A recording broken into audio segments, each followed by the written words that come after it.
Yo ballers, this is Kicks Contest, Uncle Rast here. Today we have a very special package from Adidas.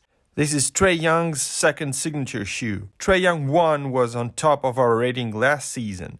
Can the second model live up to high expectations and show off in our tests? We need to test them to find out. So, let's go!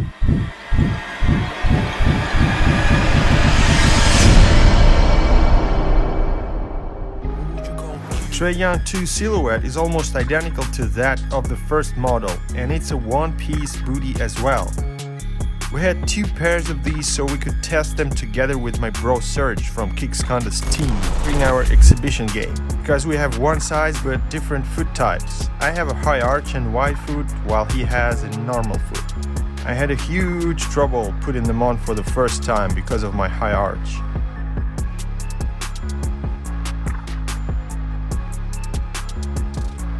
God damn it. Let's pull the tab, man. Come on, pull it. I was gonna tear on the side now. Just look here. Pull it, pull it, pull it. Come on. Just look here on the side. It almost tore apart. Oh man, I don't even have to tie the laces now. You see, it just holds.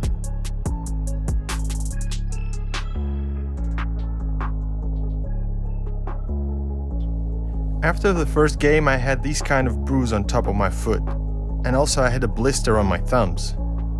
But after a few runs, the upper stretched a little bit and there were no more bruises and blisters. So if you're a wide footer, you'll be fine. I didn't feel any discomfort after that. But my homies with the high arch too had trouble putting these on for the first time. But after a couple of runs, the collar stretched out and the problem disappeared. Also, these fit true to size. They're soft inside, but there's just 2 padded pods in the rear part. The rest of the shoe doesn't have padding, just an additional textile layer all over the inside. The upper is mostly prime knit material from Adidas. There are also some kind of firmer reinforcement in the forefoot area under the upper. Because of this textile sandwich, the breathability is subpar.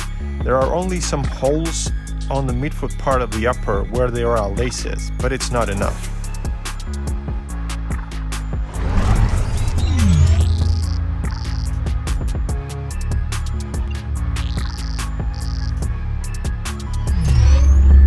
The midsole is made of 2 types of materials.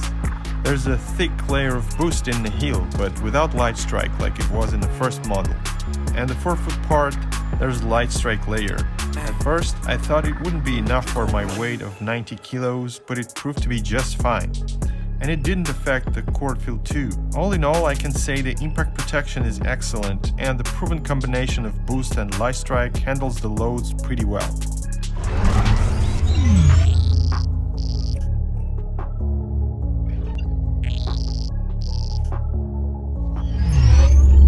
The traction pattern is a combination of different types of lines, circles, and the classic herringbone. The bite is great on linoleum.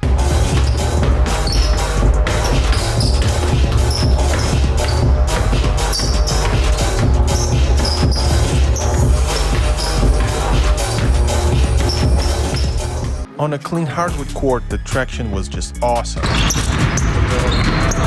But not so much on a dusty court, because when they pick up dust you have to wipe to feel confident and avoid micro slippages.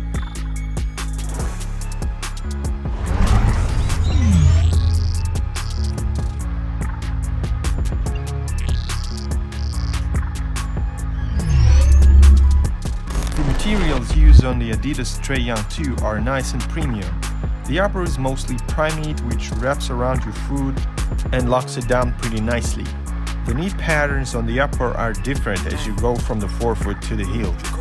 There are suede inserts on the front where there's thumb, and also some on the back and on the pull tabs. The assembly quality is pretty nice. I didn't notice no glue stains or loose threads. Overall, the shoes are well built and are still looking nice after the tests. Unless you look at the forefoot part, which got dirty after a few first runs, but I think it's going to be easy to clean.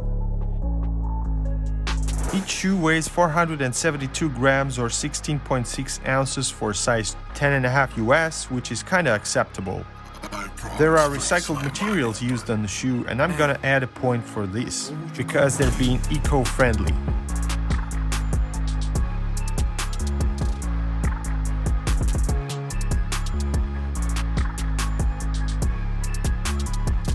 The 4-foot lockdown is decent because of the thick, neat upper kind of wrapping around the foot, and also there are midsole edges from both sides that keep the foot from sliding and ensure lateral containment.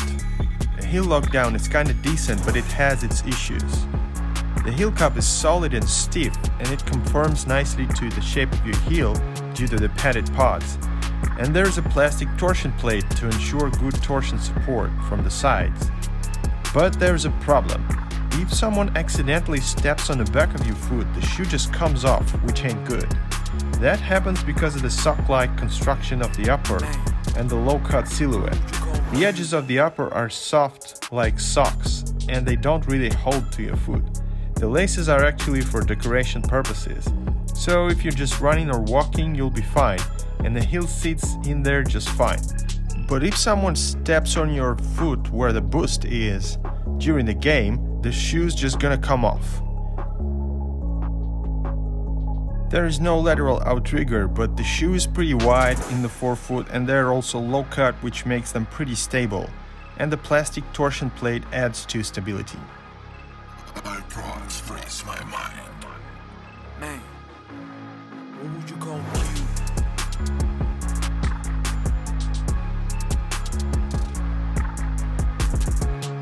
The Adidas Trae Young 2 turned out to be not as great as the previous ones, but still pretty good.